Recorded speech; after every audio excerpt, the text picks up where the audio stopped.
All right, Stu, let's move on and talk about a big picture topic across professional baseball because it involves the major leagues, but more specifically, minor league baseball players will unionize through the Major League Baseball Players Association. And we'll begin our coverage and our conversation on this with a statement by Major League Baseball. Quote, "We respect the right of workers to decide for themselves whether to unionize."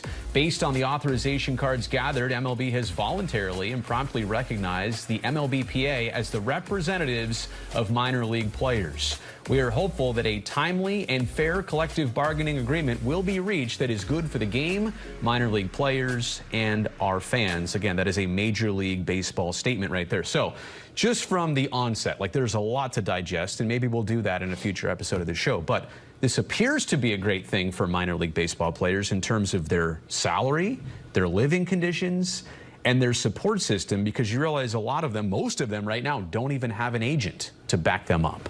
Well, I can tell you this. I played minor league baseball, and it was $500 a month, and went from $500 to $550 to $600.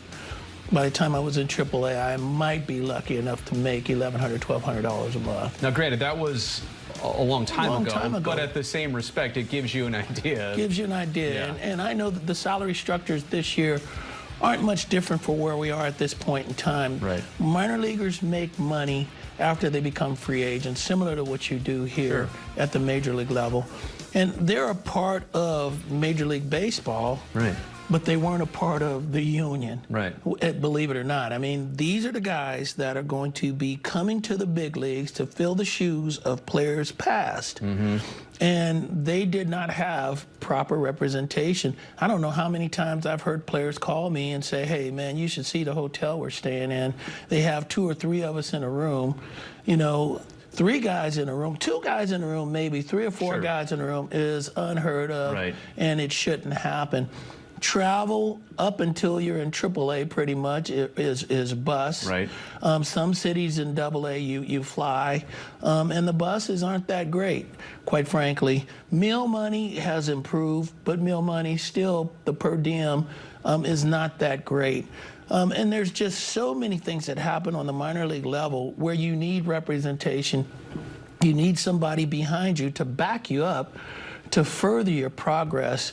And this, for Tony Clark and the Players Association, I think is legendary. It's never been done before, and believe me, the minor league players needed it.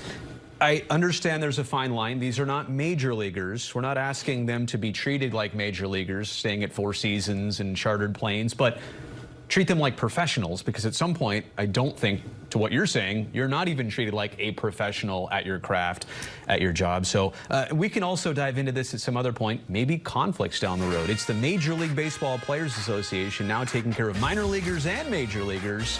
Are they capable enough to do that? So we will definitely have that chat.